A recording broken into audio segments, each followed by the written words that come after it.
Hello everyone, good morning. কেমন আছো তোমরা সবাই? আশা করছি সবাই খুব ভালো আছো, সুস্থ আছো, আর আমিও খুব ভালো আছি। তা আজকে হলো, দেখো কী বার, আজকে হলো গিয়ে সোমবার, মানে রেমালের পরের দিন। রেমাল যেদিন আসার কথা ছিল সেদিন। তো আমাদের এইদিকে তো সেই রকম রেমালের কোনো তাণ্ডব আসেনি। তোমাদের দিকে কেমন এসেছে তোমরা বলো।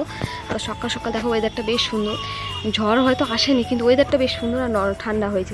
প্রচণ্ড গরম ছিল, তবু ওয়েদারটা সেই হিসেবে ওয়েদারটা খুব ভালো হয়েছে। আর এখানে আমি তারপরে বসিয়ে দিয়েছি চা সকালের জন্য। তো আমি তো দুধ চা খাই না, তো হিয়া খাবে আর ওর বাবা খাবে। তো ওরাও দুজনে বসে আছে চা খাওয়ার জন্য। তো আমার এখানে চা কমপ্লিট হয়ে গেছে করা। তো ওদেরকে এখন চাটা দিয়ে দেবো। আর আমি অনেকটাই চা হয়ে গেছে, বললো একটু বেশি করে করো। তো বেশি করে বলতে এতটাই বেশি হয়ে গেছে, দেখো এখানে 1 কাপ হয়ে গেছে। তারপর ওখানে 1 গ্লাস হওয়ার পরেও চা বেঁচে গেল। তো আমি তো খাবো না, ওদেরকেই দিয়ে দেবো চাটা, ওরা খেয়ে নিক। আর মুড়ি খাবে চায়ের সাথে। তো চলো দেখি খেয়ে নিক। দেখো আমাদের চা মুড়ি খাওয়া কমপ্লিট হতে হতে বৃষ্টি নেমে গেছে। বৃষ্টি পড়ছে, খুব মুষলধারে না, কিন্তু ভালোই পড়ছে, গেলে ভিজে যাওয়া যাবে। আর হিয়া রেডি হয়ে বসে আছে দাদু বাড়ি যাবে এই বৃষ্টির মধ্যে। ও আগেই রেডি হয়েছে, বৃষ্টিটা এখন আসলো। ওকে আমি না করছি যে যেতে হবে না, ঝড় বৃষ্টি হওয়ার কথা আছে, যদি হয় যেতে হবে না। তো কথাই শোনে না। তো চলো দেখায় ও। যে দেখো এখানে হিয়া বসে বসে পা দোলাচ্ছে। ব্যাগটা ওই গুছিয়ে নিয়েছে, যে ব্যাগ পিছনে নিয়ে রেডি থাকবে। তো একদিন, আজকে আর কালকে, শুধু চলে আসবে বুধবারে, আজকে তো সোমবার। তার জন্য ব্যাগ নিয়ে একদম রেডি। জামাও সকালে আমি বলেছি যেতে দেবো না, যেন বাড়িতে পরে, সেই জামাটা পরে নিয়েছে। কোনো ব্যাপার না, কারণ হচ্ছে রাস্তার হচ্ছে ওর বাবা যাবে, তো বাইক করে যাবে। যাওয়ার সময় একদম বাড়িতে নামিয়ে দিয়ে ওর বাবা যাবে থেরাপি করাতে।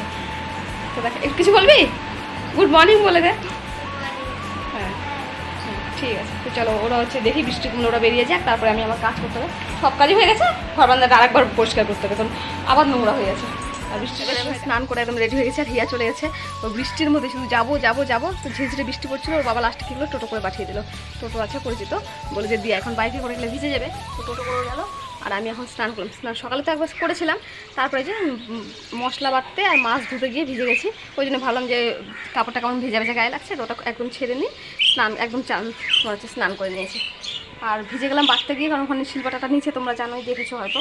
তো বৃষ্টি পড়ছিল, তো ওই জন্য আমি ভাবলাম যে তাহলে ভিজে যখন গেছি কাজগুলো করে নিয়ে একবারে বারান্দায় উঠে যাবো।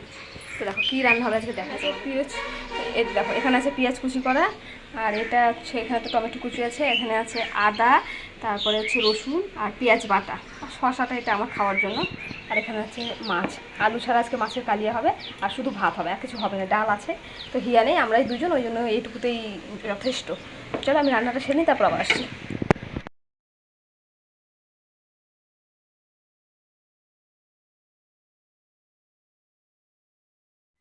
আর বিকেলবেলা দেখো আমি এখন গাছগুলো দেখতে আসলাম এখানে বাড়িতেই, তো জানো দেখো গাছগুলো বৃষ্টি হয়ে গাছগুলো লেগে গেছে। গাছগুলো তো সেদিনই লাগালাম, কত সুন্দর হয়েছে এই গাছটা। আমি তো ভেবেছিলাম এই গাছগুলো আর হবেই না হয়তো। তো জানি গাঁদা ফুলের গাছ মরে না, গাঁদা ফুলের গাছ খুব তাড়াতাড়ি, খুব একটু থাকলেই জল টল পেলেই বেঁচে যায়। এগুলো গাছ খুব সহজে মরে না। দেখো সবগুলো গাছ কত সুন্দর হয়ে গেছে, বৃষ্টি পেয়ে মনে হচ্ছে আরও একদম তরতাজা হয়ে গেছে গাছ। দেখো তারপরে এই গাছগুলোতে যখন ফুল হবে, একটু বড় বড় হবে, তখন এখান থেকে ডালগুলো নিয়ে গোটাটায় লাগাতে হবে। আর এই গাছটা একটু মরা হয়ে গেছিলো, তো মরা পাতাগুলো আমি সব হচ্ছে যে কেটে দিয়েছি। দেখো এরকম করে করে ফেলে দিয়েছি, না হলে দেখতে কেমন লাগছিলো। তো এই গাছটাও বেঁচে গেলো। এই গাছটা ভেবেছিলাম আর হবেই না হতো, কিন্তু না, গাছটা বেঁচে গেছে।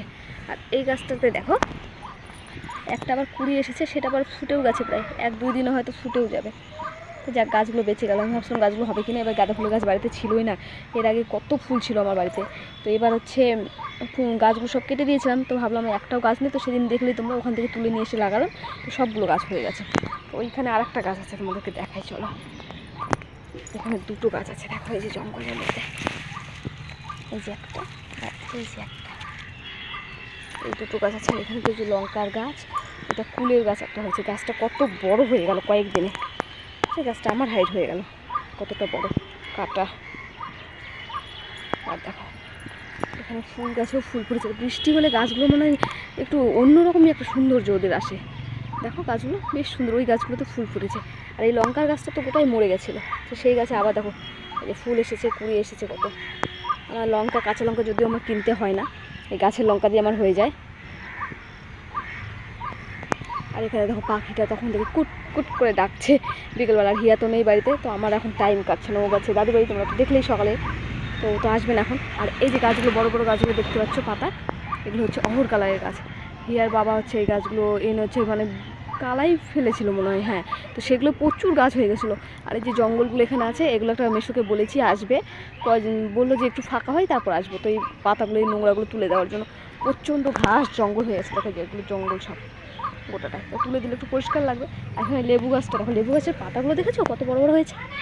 এখানে আমার লেবু গাছ ছিল, যখন আমি গাছ কেটেছিলাম তখন সব গাছ কেটে ফেলেছিলাম, যে লেবু গাছটা বাড়ছিলই না, আর গোটাটাই পোকা পোকা হয়ে গেছিলো, সব পাতা খেয়ে নেয় যখনই।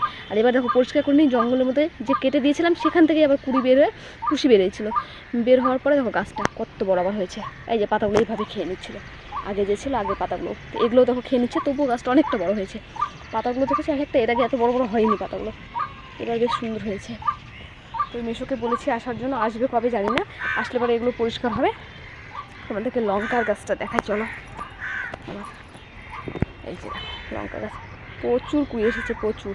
এই তো আমি এই লঙ্কাগুলো খেয়ে একটু একটু করে শেষ করি, আর নতুন নতুন হয়। এই যে এগুলো আরও বড় বড় হয়, এগুলো এখনও কিচ্ছু হয়নি, কেবল হচ্ছে ফুটেছে। আমি একটু করে লঙ্কা খেতে থাকি আর এদিকে হতেই থাকে। এই যে এই লঙ্কাগুলো আমি খেয়ে খেয়ে শেষ করছি, কিন্তু এগুলো আর খাওয়া যাবে না, কারণ একদম শুকিয়ে গেছে আর পেকে গেছে, খুলেই গেল হাত দিতেই। দেখো এগুলোর বীজ পরে পরে এখানে আরও গাছ হয়ে যাবে। ওখানে আর একটা আছে, তোমাদেরকে দেখাই, এখানে দেখলে বুঝতে পারবে। এই যে দেখো সব পেকে পেকে সবগুলো নষ্ট হয়ে গেছে, কারণ খেয়ে শেষ করতে পারছিলাম না, আর অত তুলে রেখে কী হবে, ওই জন্য। তো চলো আজকের মতো আমি আমার ভিডিওটি এখানেই শেষ করছি। যদি ভালো লাগে তাহলে অবশ্যই লাইক, কমেন্ট আর সাবস্ক্রাইব করে দিও।